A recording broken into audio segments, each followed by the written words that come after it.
Hello, everyone. Welcome to New Gen Politics. So, Disney's not doing too well.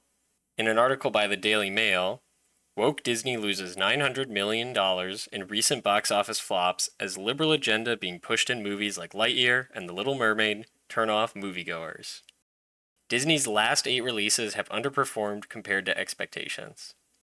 And those last 8 films include Lightyear, Thor Love and Thunder, Strange World, Black Panther Wakanda Forever, Ant-Man and the Wasp, Quantumania, Guardians of the Galaxy Volume 3, The Little Mermaid, and Elemental. So things are certainly trending down for Disney. It's not looking too well with their current releases. Maybe this is a good sign of people rejecting the agenda being pushed in Disney films. And they're just not going to see them because they know what to expect. They expect that Disney's going to push this liberal agenda down their throats the entire film, preach at them the whole time, tell them how evil they are, and you're just supposed to sit there and take it. Not only just take it, but pay for it. And people are sick of it. They're done. And you've seen this trend down in liberal movies for the last couple years, which is good. And people are so starved to see a good movie that when one comes out that's not full of all this propaganda, people jump at the chance to see it and see it several times. Look at last year. Last May, Top Gun Maverick came out. It ended up making $1.5 billion, and it only cost $170 million to make. So the worldwide box office revenue was 8.7 times the production budget, which is just phenomenal. And the reason people saw it so much is because they saw it as either just a movie with no agenda or a conservative. And so the conservative movement kind of came out and really wanted to see it, voice how much it means to them to be represented by a movie. And to not have something constantly jammed down your throat the entire time and preaching at you. It's just a really entertaining story. In fact, I saw it 3 times. So I'm responsible for a decent portion of that revenue that they made. But people are sick of it, is the point. They're upset with this whole agenda. They are sick of paying for media that they know is going to be totally against their interests. Disney can't just make a good movie anymore. Every movie has to send a message. It has to be preachy. It has to just be totally overbearing. And now people are officially showing how sick of it they are. And this is not good for Disney, and it's not the only thing that's going on with Disney that's causing them to lose a lot of money. Disney recently laid off 7,000 employees in a cost-cutting move. 7,000 employees, all at once, just gone. According to the article, the cuts are part of Walt Disney Chief Executive Bob Iger's previously announced plan to slash $5.5 billion in costs. Well, why does Disney need to do that? Or why recently? Well, things are going too well. You also see their streaming service is not nearly as popular as they expected it to be. And they've lost tons of potential revenue by totally removing their movies and TV shows from other streaming services like Netflix and Hulu and etc.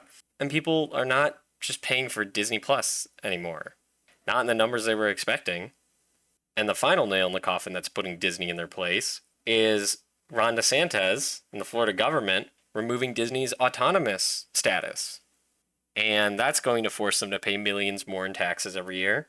And they're going to lose a lot of their independence and a lot of their control, which is great. It's great that Ron DeSantis did that. So people are starting to show Disney something that they always thought would never happen, because they always thought that they were untouchable. And so did everybody else. Even I did for a long time, that Disney is so big, it's not going anywhere. That's what everybody thought. It's too big to fail. But now we're seeing that that's not true. Disney is shooting themselves in the foot at every opportunity, and it's really starting to bite them.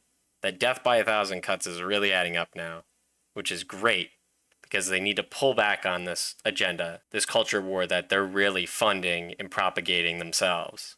Disney's a huge asset to the left in terms of propagating the liberal agenda. And not only do they try to propagate that agenda here, they try to do it internationally too, which has resulted in a lot of backlash. Disney films have been banned in several different countries for inserting things like the homosexual relationships, transgender ideas, the race swapping, all sorts of different things. And a huge market that Disney relies on is China.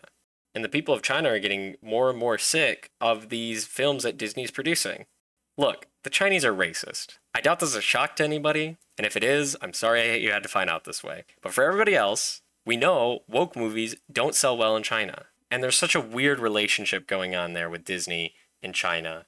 So Disney takes these films that they've created in America for an American audience that are chock full of liberal ideals. And then they'll take it and they'll either cut out scenes or they'll manipulate the posters. They'll change the posters so that the Chinese people will go and see it. It's like a trap. And a big change they make in their marketing in China is they remove people of color from their advertising. You go and see the movie posters and you can see examples like Black Panther, where the character is not wearing the mask in the American posters, but in the Chinese posters he is wearing the mask, so you can't tell what race he is.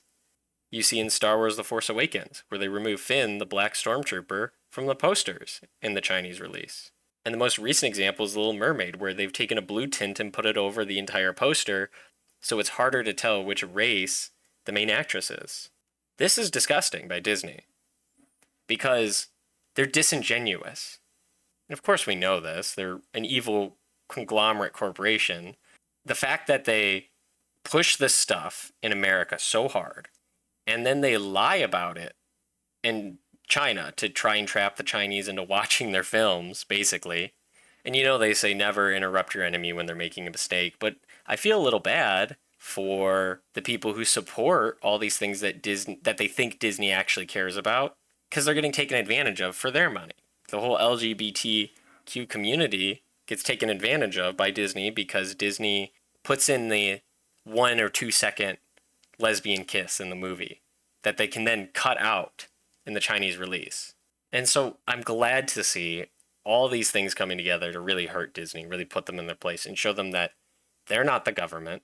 They're not the sole arbiter of American culture. They don't get to choose what everyone watches. And they're not going to go uncontested. People are going to go against this whole liberal regime that Disney plays such a huge role in. And hopefully we'll see the downfall of Disney.